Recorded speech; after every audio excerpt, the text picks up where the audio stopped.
আসসালামু আলাইকুম ফ্রেন্ডস, কেমন আছেন? আশা করি ভালো আছেন। আমি আজকে রান্না করব গরুর মাংস দিয়ে বুটের ডাল।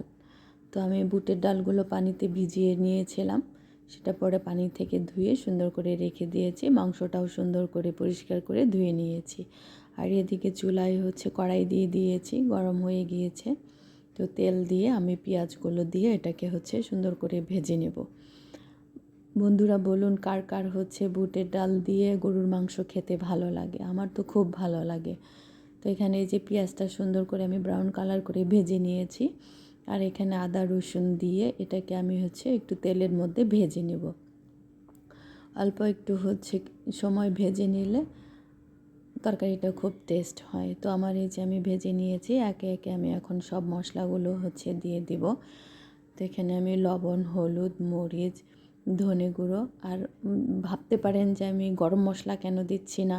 তো আমি গরম মশলা সব সময় সব কিছু ওগুলো আগে ভেজে ব্লাইন্ডার করে একদম গুঁড়ি করে নিই। আমি আস্ত গরম মশলা দিই না, ওই গুঁড়িটা পরবর্তীতে যে মাংস মশলা যখন কষাই এর মধ্যে দিয়ে দিই। আমি কিন্তু দিয়ে দিয়েছি ধনে গুঁড়ির পরে আমি গরম মশলা গুঁড়ি দিয়ে দিয়েছি। তো তরকারিটার কালারটাও সুন্দর হয়, খেতেও ভালো লাগে। কোনো কিছু দেখা যায় যে খাওয়ার সময় মুখে পড়ে, কামড় লাগে, এইসব এগুলা কিছু হয় না। তো আমার মশলাটা কত সুন্দর কষানো হয়ে গিয়েছে। এখন আমি মাংসগুলো দিয়ে দিচ্ছি। মাংসটাকে প্রথমে আমি কিছুক্ষণ কষিয়ে নেব। তো বুটের ডাল দিয়ে মাংস, শুধু মাংস না, বুটের ডাল দিয়ে মুরগির গিলা, কলিজা, পাখনা এগুলোও খেতে কিন্তু খুবই মজা লাগে। তো এই যে মাংসটাও আমার মোটামুটি অনেকটাই কষে গিয়েছে। এখন আমি এর মধ্যে বুটের ডাল দেব, কারণ বুটের ডালটাও কিছুক্ষণ কষাতে হবে, না হলে সিদ্ধ হবে না। এর জন্য আমি মাংসটাকে কিছুক্ষণ কষিয়ে তারপরে এই যে বুটের ডালগুলো দিয়ে দিচ্ছি। এটা দিয়েও আমি কিছুক্ষণ এটাকে সুন্দরভাবে কষিয়ে নেব। তারপরে দেখা যাবে যে কিছুটা হয়ে আসছে, তারপর আমি ঝোল দিয়ে দেব। তো এটা কার কার খেতে ভালো লাগে অবশ্যই কমেন্টস করে জানাবেন। আর আমার রান্নাটা কেমন হয়েছে অবশ্যই সেটাও কমেন্টস করে জানাবেন।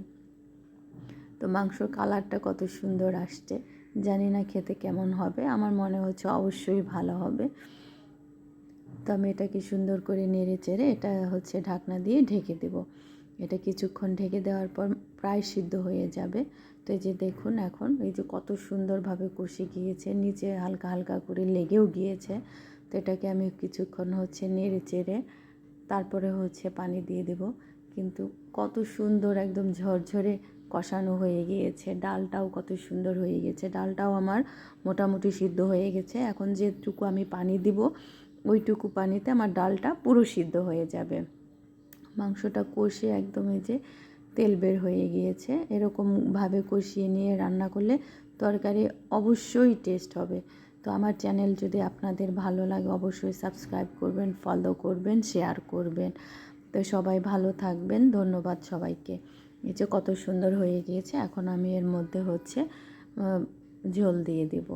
তো আমি মোটামুটি এটাকে পরিমাণ মতো ঝোল দিয়ে এটা আমি আবার ঢেকে দিব। তো এখন এটাকে আমি আগে নেড়ে চেড়ে দেখব যে আমার পানির পরিমাণটা ঠিক আছে কিনা, যে মাংস যতটুকু সিদ্ধ হওয়া বাকি আছে, ডালটা যতটুকু সিদ্ধ হওয়া বাকি আছে এটুকু তো হবে কিনা। তো আমার কাছে মনে হচ্ছিল যে আরেকটু লাগবে পানি।